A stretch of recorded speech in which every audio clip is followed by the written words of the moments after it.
position is, and I will gladly tell you. Just I will like tell I'm you my giving position that same on benefit. campaign finance reform. No more dark money. Specifically. 24-hour reporting Okay. period, unlimited contributions. Unlimited contributions? Yes. Are you out of your mind? Okay, so let me ask Are you a you out question. of your mind? Let me ask you a question. The Young Turks Network. Yeah. Would you say that it's more liberal or it's more conservative? It's absolutely more liberal, okay, dude. so when you talk, you're influencing an election. You think it's the Should same? that be regulated? You think us? Because that could be considered political speech. No. You think? You see where that can get really dangerous? You think that? Hold on. Let me just understand your line of reasoning here. Do you really think that Pfizer's spending like $500,000 on a campaign so that we don't have to regulate drug prices? That's the same as me, a person who very outspokenly criticizes both parties, talking about it from a leftist perspective with almost zero actual representatives to support. That's the same to you? What an insane Okay, so every speech has currency, okay? What an insane so analogy. You all have to be a little all bit speech more has rational. some form of currency. You have to have a little. Whether you a have to celebrity exercise endorses a politician or whether a political action group endorses a candidate. So if your position is that money, let me finish. Allow me to finish. That money is speech, therefore money represents value. All speech must therefore be regulated. That when Lady Gaga you're endorses trying to Hillary apply Clinton, flat you must logic endorse to something that is Son, insane. Please, for the love of God, let me finish a sentence, But it's okay? insane. I mean, so 24-hour reporting periods and no more dark money. I think allow transparency. If you give us 2 bones and then you take away everything with a crazy corporation unlimited... wants to participate in an election, 24-hour reporting periods. Here's where you and I will agree. Why do lobbyists have so much power? Because government is so powerful. The idea that somehow we can grow government and make government better as we grow it, there's zero evidence ever to suggest that. Decentralize government back to the states and back to the people. We have too many federal bureaucracies running our life. Hold on. Look, I'm asking you because I genuinely want to understand your perspective, okay? So you threw out a statement where you said there's zero evidence that more government is better. What does that mean? Can you show me one time in the last 50 years when an American government program or agency grew American and it got government program agency? Yes, because we're talking about but we America. live in a capitalist structure. Can you where give me one like piece of evidence where an that American government program grew and it got more efficient and it did a better job at delivering value to the citizens? One. Medicare is a pretty good $80 billion a year in documented Medicare waste. Wait, so $80 million people now being covered. You think the fact that 26... By the way, here's the thing. Wait, we hold pay on. into Medicare and you get it later.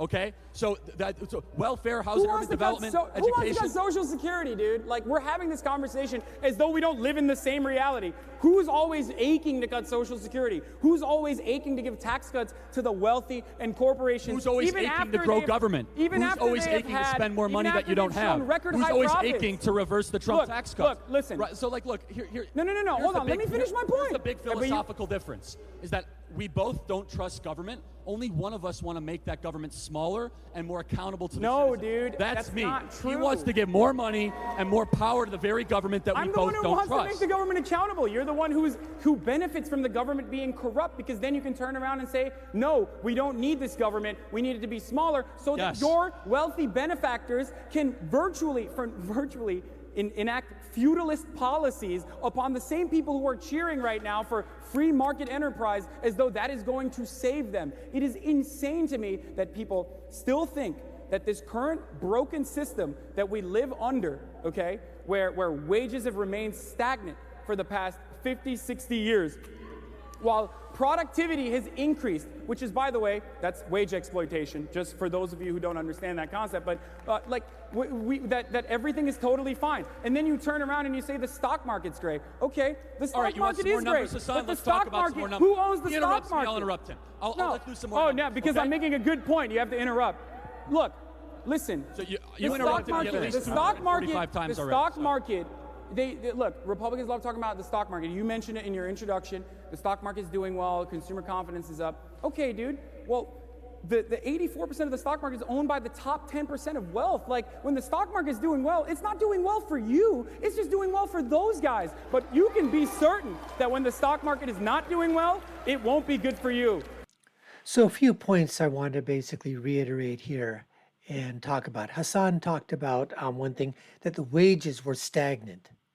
Wages were stagnant. This is around 2018 when this debate was done.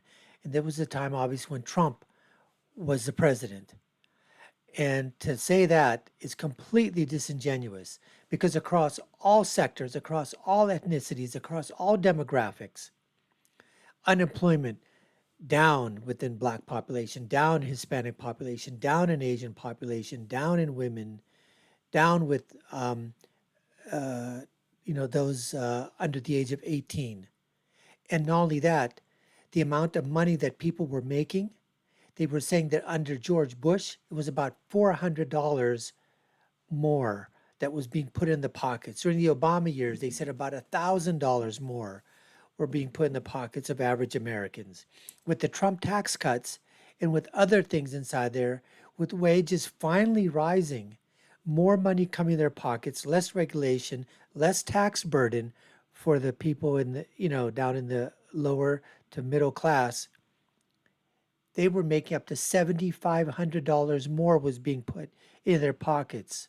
$7,500 more, folks. So Hasan doesn't know. And Hasan he's talking out of both sides of his mouth. This is the person who has gained the most from this capitalist system. I mean, he's one of the top streamers on Twitch, if not the top person, has made millions of dollars, lives in a mansion, drives expensive cars, eats $100, sushi, brags about it. And so, listen, that's great. That is what capitalism is all about. He's made his money. He hasn't hurt anybody along the way. He's done it with his mouth. He's done it with whatever he's done it with. That's perfectly fine. Great for him. But it's easy for him from that perch to look down on everybody else and say, you know what? Oh, the bourgeoisie, they're not doing the proletariat. They're not surviving. They're not doing this.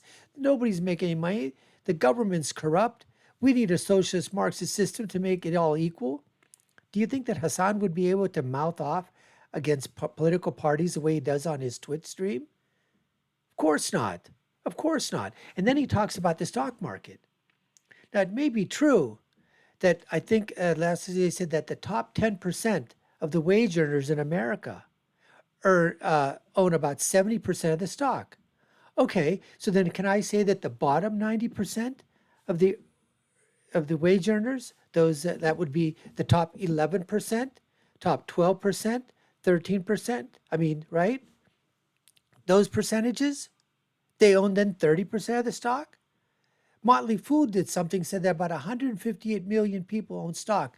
The amount of retail investors that are owning stock, mutual funds, cryptocurrencies, the others, is huge. And if some person that's making a huge amount of money has put away $5 or $10 million for retirement, and the average person has put away $1 million or a couple of $1 million for their retirement, or even $500,000 for retirement, it's all relative. But to say that the stock market is not working for the average, that's what has made people millionaires, that and owning their homes. Dave Ramsey has done a huge study of, I don't know how many millionaires, he said like 10,000 millionaires in America. And they all did it by what? First of all, they paid off their home, so they owned their own home. They invested in good old-fashioned mutual funds and in the stock market. And the majority of people, they weren't doctors or lawyers or engineers.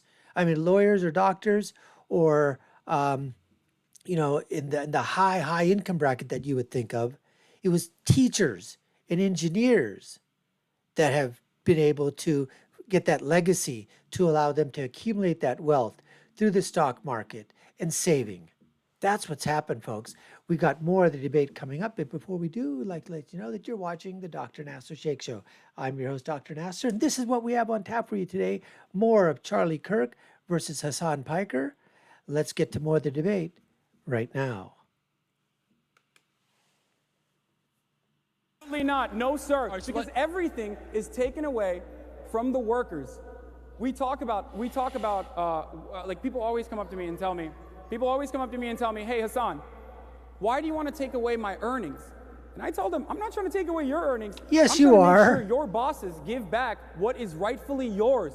These are your earnings. You worked for them, okay? And it is very obvious that corporations are not magnanimously going to... These people already negotiated their salary, Hasan. They negotiated their salary with their employer and said, this is the amount of money that I'm willing to work for. So when you say, okay, that this is the money that you earned, yes, you earned that amount of money that you negotiate for in your salary or your hourly, and that's it.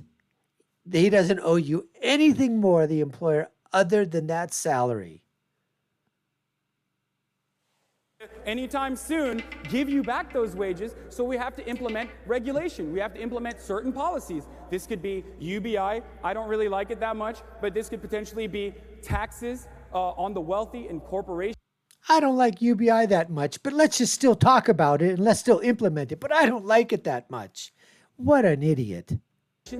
Like, there are many different ways to do it. Or this could be regulating the wages in some way, or allowing unions to exist in countries. I can't believe you're booing this, man. Your father has been, look, your parents have benefited from this. Your parents have benefited from this. Charlie's going to come in now. So first of all, if you want some more numbers, Hispanic median income is at $50,000 right now a year, which is the highest it's ever been in American history under President Donald Trump.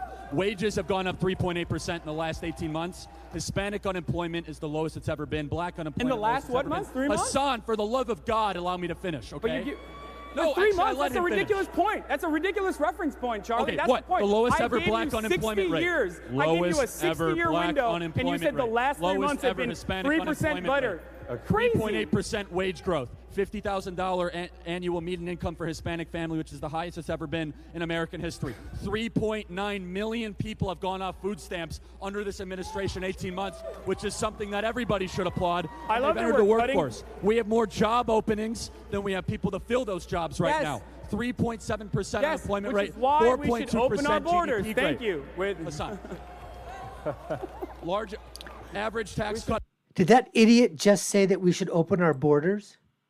Because we have more job openings right now. So we should open our borders to allow immigrants to come, legal or illegal, and take those jobs away from Americans that are already here. This is what the Hasan Piker institution of idiocy is all about. Just listen to that, folks. Because we have huge job openings right now,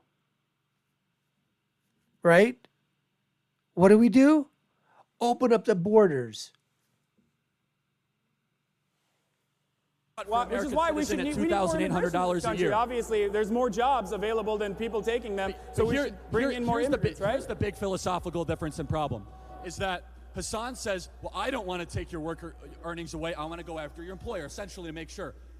I don't have the right to tell anybody what to do with any of their money. That's the big difference, Hasan, is that you're trying to their money, Charlie. No, it's not. It's not the workers' money. No, it's not. And accumulating the profits for themselves. I'm not, and by the way, I'm not even saying abolish all profits. This is a distinctly Marxist argument, by the way. Just because it's Marxist doesn't mean it's a bad idea. Stop being an idiot, dude.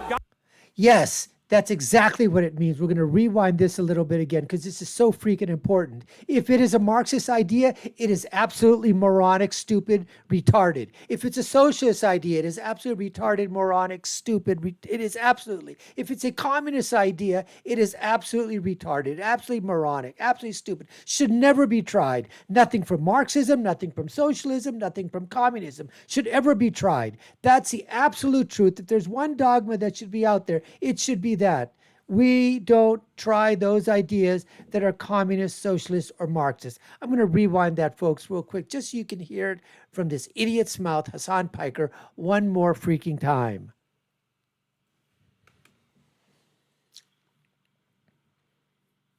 You're trying to. It's their money, Charlie. It's the workers' money. They are just taking away and accumulating the profits for themselves. I'm not. And by the way, I'm not even saying abolish all profits. This is a distinctly Marxist argument, by the way. Just because it's Marxist doesn't mean it's a bad idea. Stop being an idiot, dude. God damn it.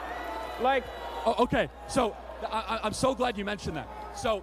It's so silly, like as if we implement socialized medicine, we're going to eat rats like Venezuela. I didn't say it was bad. I said it was Marxist, and now I'm going to tell you why it's bad. Oh, okay. The problem with the Marxist argument is the incentive structure. Yes. In a free market system, incentives, everybody is incentive to create value, get a job, or take a risk and employ people. Under a Marxist socialist system, you're incentivized to either run for political office, get as much power as you possibly can, to try to extract money away from people that don't have it. What about cooperative?